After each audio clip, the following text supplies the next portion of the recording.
Next week is Konflikt 47 week, and we have 3 amazing starter sets to be won. We will choose 3 winners, 1 from the comments on our YouTube videos, 1 from the comments on OnTableTop.com, and 1 from our Cult of Games members, so you guys get an extra chance to win.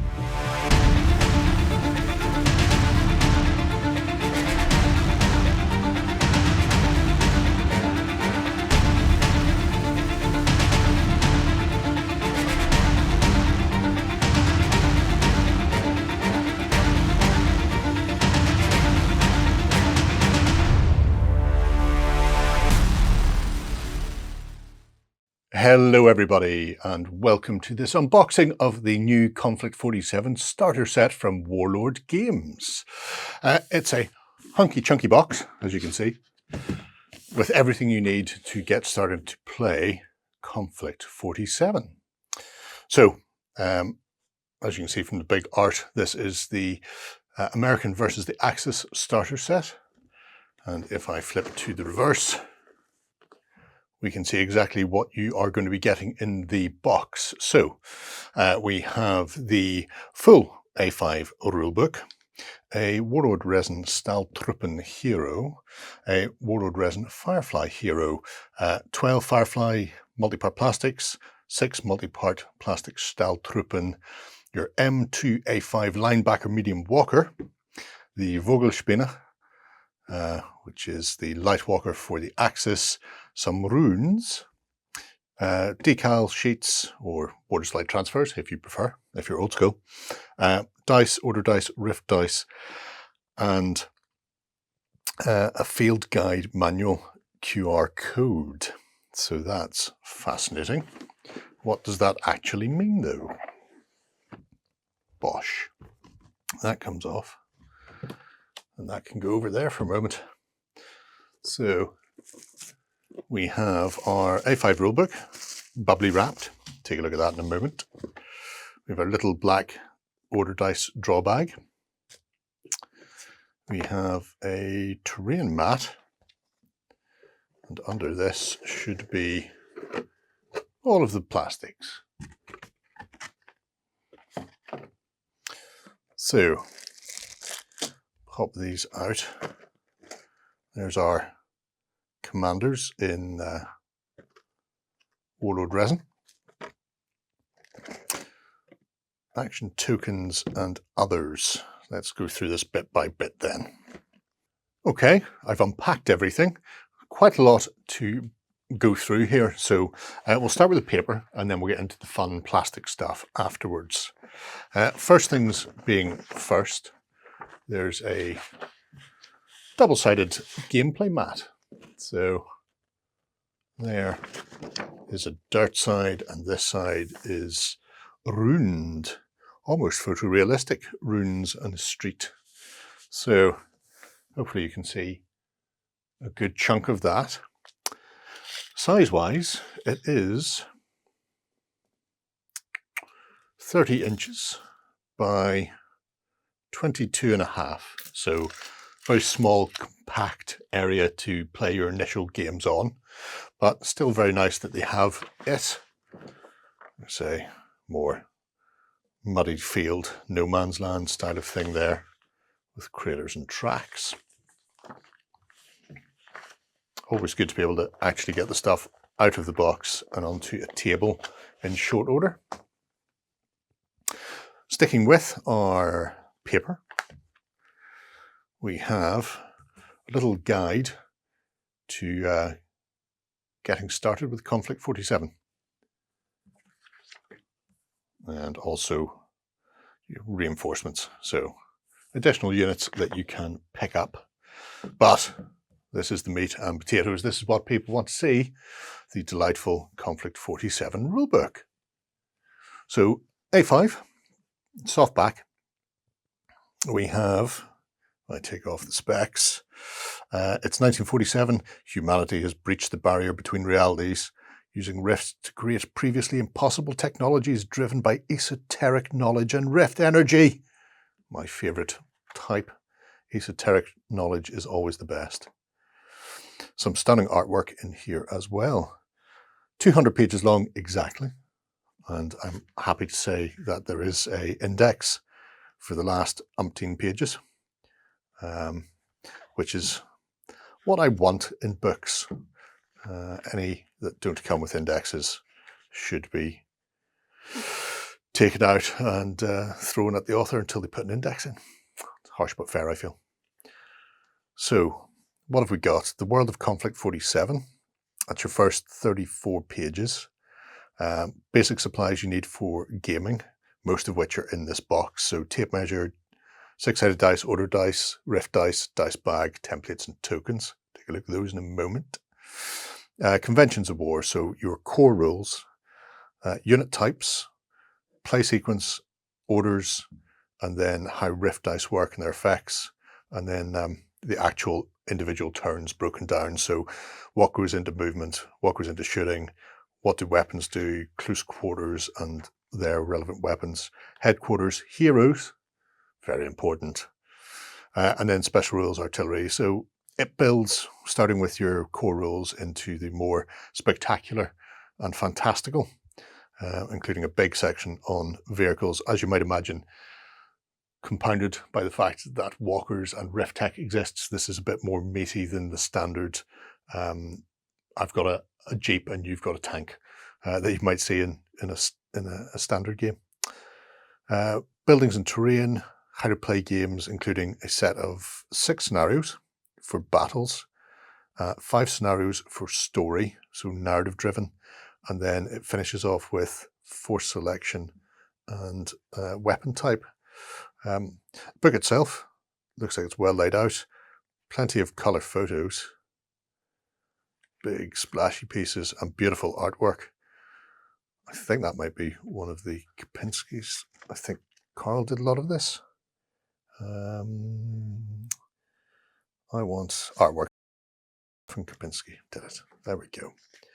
So the background of the various, I'm going to say factions. I know people don't like the phrase faction when referring to World War II, but this isn't World War II and they are not individual nations. So the Soviet bloc consists of the USSR and its close allies. Axis is Germany, Italy, and Finland, Hungary, Romania, things like that. The Empire of Japan is onto itself. They look spectacular. I've seen the renders of those. They're really nice. So, good laid out book. Plenty of inspiration for painting and plenty of inspiration for your tables as well. Lean into the fact that it is more fantastical than World War II. So having your Stargates, your crashed flying bells, whatever it happens to be, makes perfect sense for this game. Europe was devastated with conventional weaponry. Imagine what happens when you add far future tech to that. There's no reason not to go absolutely ham. So I won't get into the nitty-gritty of the rules and the game.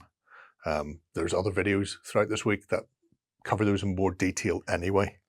But as you can see, 200-page full rulebook, and it does exactly what you want it to do, leading you through building your conflict force and getting it to the table. So that's a nice bit of kit.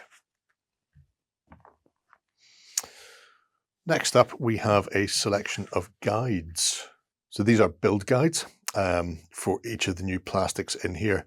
The Stalhtruppen Heavy Infantry assembly guide. So it gives you a bit about the decals, how to apply them, which is handy. I will say before, oh, it does say apply gloss coat to the area that will receive it. Good. That is the correct procedure.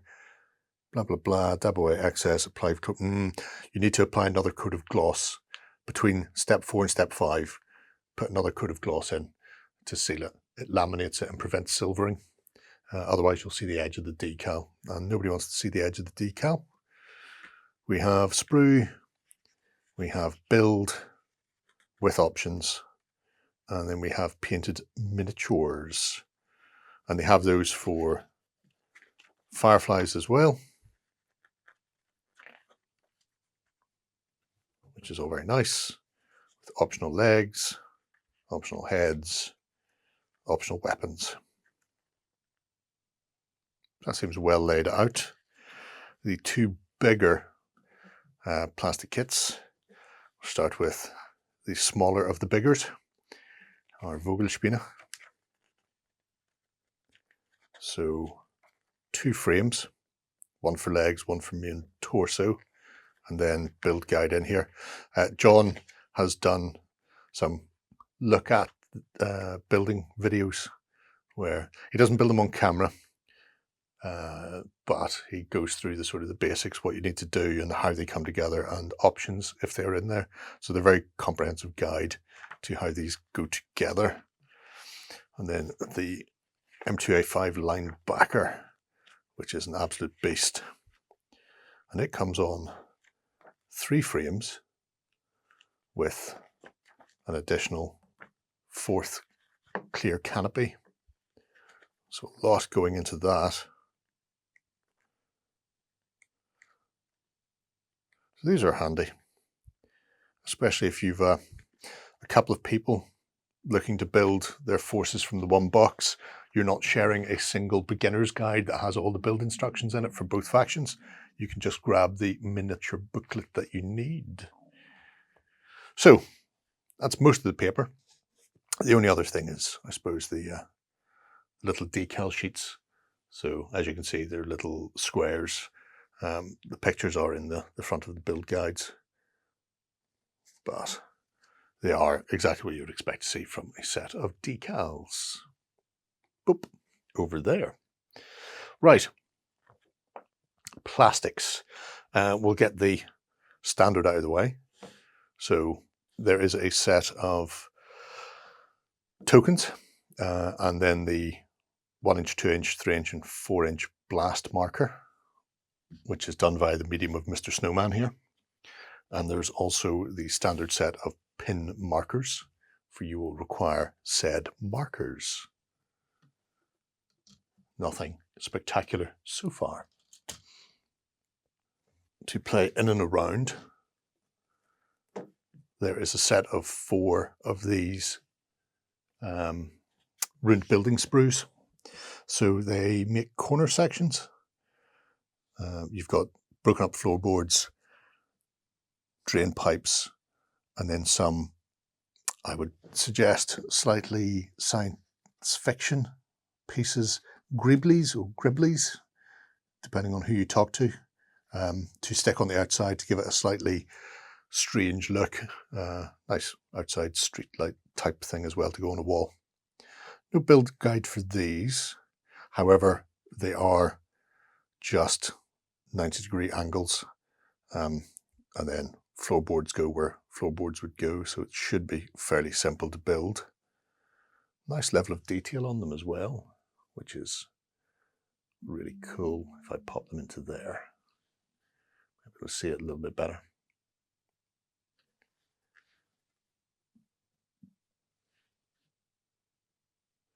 So 4 of those, able to put down a whole room building, or 4 individual corner sections that you can strew around the place. And I'm sure with a bit of kit bashing and tweaking, you can do a bit more with those as well, which is very, very cool. Now, we'll start with the Americans. So you get 2 of these Firefly sprues.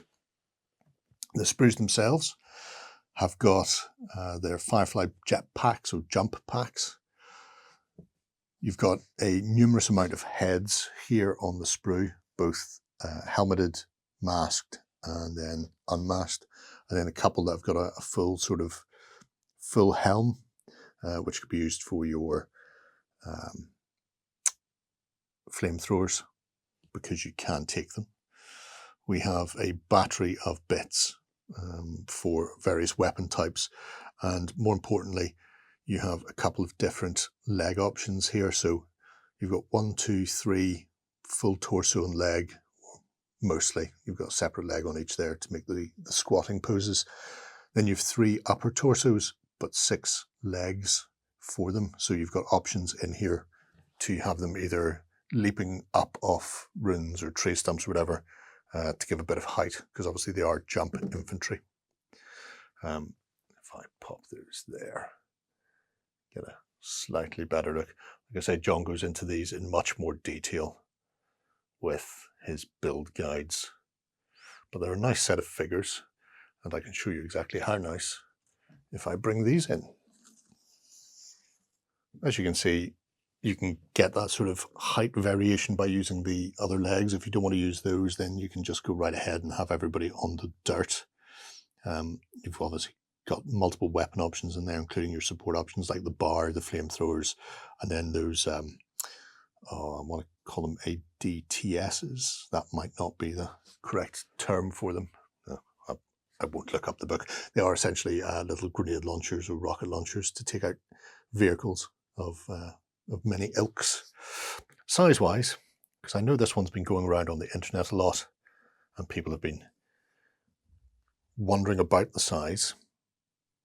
They are approximately, yeah, that's not quite level there. They are approximately 30mm to eye level.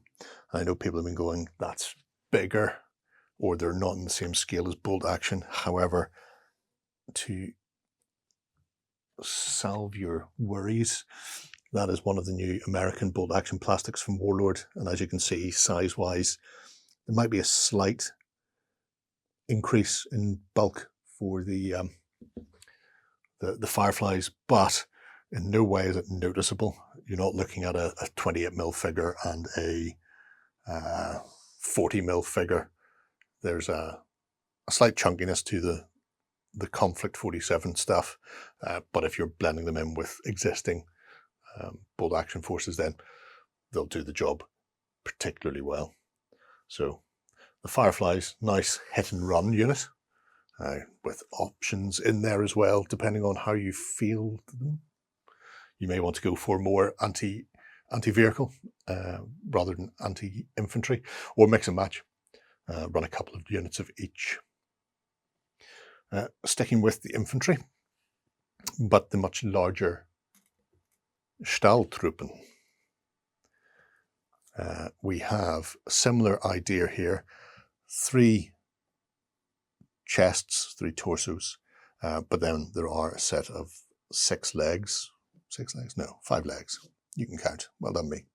Again, along with all the weapon options in there as well. So there's standard assault rifles, Sturmgewehrs, they've got combat blades, but then they also have the machine guns as well. So they can do a serious amount of damage, and if they need to take out something comparable in build to them, they have that, I think it's a 3.7 anti-tank gun, and obviously optional Panzerfausts to be mounted on the shoulders. So again, nice sprue, 2 of those also in the box to allow you to build 6, which is more than sufficient to take on the 12 Fireflies, I feel. Okay, so the Stalhtruppen then, what they look like when they are built,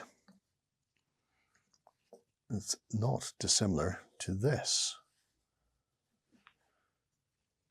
So you can see 3 of them. These are a bit bigger, obviously, because they are inside one of these big suits. So they are closer to, in fact, they're pretty much 35mm to eye level. But they have a really chunky feel to them, especially when you're looking at the style of the armor. I think it's very reminiscent of the SDKFZ 250. Lots of angled panels to help to deflect incoming small arms away from them. And then also the very distinctive Stahlhelm, which obviously is a really unique silhouette to the Germans. So for your Stalhtruppen and your Axis force, it's a clear identifier of who they are. And then they have the exhaust blocks on the back as well.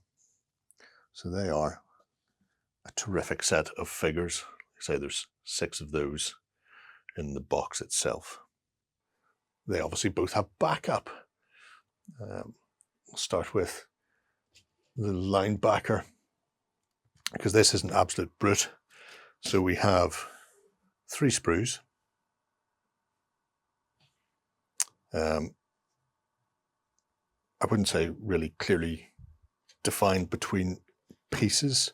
You'll find torso and legs sort of intermingled depending on spacing, although that has got a lot of the leg components on it. Then we also have the main chassis, or hull, I suppose you would call it, along with things like the cockpit interior is in there, the canopy, and then some of the other peripheral parts. So lots of repulsors, maybe, if I can steal that from Marvel, and I will, to allow it to also land gently when it jets or drops from above. Final sprue has got our sort of hips, and then a lot of the details, including weaponry, to go on the rest of the vehicle. So 3 standard grey frames to put together your linebacker. And the last one is this little clear plastic canopy, which obviously if you've done aircraft in the past, you'll be aware of these. If I bring in the built one, you can see it is particularly big. In fact, it's too big for my little measuring stick. So 4 inches, I'm going to say, almost 3.5 to the top of the hull. The canopy itself is, let me bring it forward, hinged, which means this clear plastic part can be painted separately, as can the pilot, which is important when you're doing tiny things like this. If you do happen to come along and require, or you want to have the canopy separate and clear, when it comes to gluing it in afterwards, you can sometimes fog the clear plastic. A tip for that from aircraft modelers is to use PVA glue, the same stuff you use for your basing. It's not going to be a load-bearing part. You just need it to be fitted internally. So a bit of PVA into the inside of the canopy, pop the crystal shell in, close it up, and then you can put a bit of glue around the front, and it will stop that fogging, give you a nice clear canopy for your vehicle. But it's an absolute beauty as well, and all factions will be getting a plastic walker at some point down the line, so it's nice to see the sort of quality you're going to be looking at and where that's going to go in the future. Okay, so the last of our plastics then is the Vogelspinne, which is our German light mech. We have 1 sprue that consists of multi-limbs and a commander, along with a couple of other little pieces, including an aerial, giving it that scout feel. And then the other frame consists of the upper hull, along with your turret ring, and a couple of different turret options with weapons on there as well. So again, nice cast frames, plenty of detail on them, and everything's numbered to those build guides. So when you come to putting these together, you should be fairly straightforward. One thing I will say, having built a few spider walkers in the past, if I bring him in, scuttling around as it is, obviously there is the potential to put this on a base if you want. I think it comes with a 60mm round, but it does stand up by itself quite easily. Whenever I've built spider walkers, what I've done is get the body and then either blue tack it or cork it to a couple of bases at the height I want it to be at, and then glue the legs on. The legs aren't supporting the weight during the build because I've got that chunk underneath it. It means this hatch I would put on last. So don't glue that on at all. Have whatever I need to have there attached to it, because these are all ball socket joints, so you can have a very angled movement. If you want to build it up on the base with a lot of rubble, you could actually have these legs at different heights and angles and rotations so that it's still maintaining a balanced hull while the legs themselves are angled correctly to keep it like a chicken's head. So it's always compensating for the movement of the body under it. I know that sounds weird, but you know what I mean. Really nice build though, and a really nice kit to play with, especially if you want to do those strange and unusual forces. And I really like the walkers that the Axis forces have in particular, including some things like the Thor are particularly aggressive. And as you can see, this one here is more of a scout version. Again, pulling those turrets, the aerial from the military history, and then putting on something as scientifically weird as the little Vogelspinne body really just helps maintain that cohesion between the fantastical and the reality. So you can look at it and see the silhouette and automatically go, that's some form of scout vehicle for their force. So that is all of the hard plastics. A couple of things left to look at from the set then. So we have our two command figures. So these are made with Warlord resin, which is the thermal plastic. You can see there are some little sprue vents that need to be removed. You can clip those off or cut them off with a very sharp knife. The quality on these is really rather excellent. Slight seam line running down here, but possibly a little one there on the other side of the coat. But overall, you're not seeing much in the way of mold lines or slippage. When you come to clean this, I would give them a quick wash to get any mold release off them after I've cleaned them. So after you've been, because there's grease in your fingers, so when you're handling it, cut these bits off. You can, with a very light sanding stick, remove mold lines. Don't use a file. Thermal plastics have a tendency to burr, which isn't what you want when you're putting it together. But it's essentially one body plus one sprue per figure. So the American Firefly Commander has his pack separate that goes on one leg and one arm, leading the way in a very pattern style with a big leather jacket with one of those big almost flying collars on it, a big puffy collar. The Axis, much more sensible. He has a coat on to mark him as something different.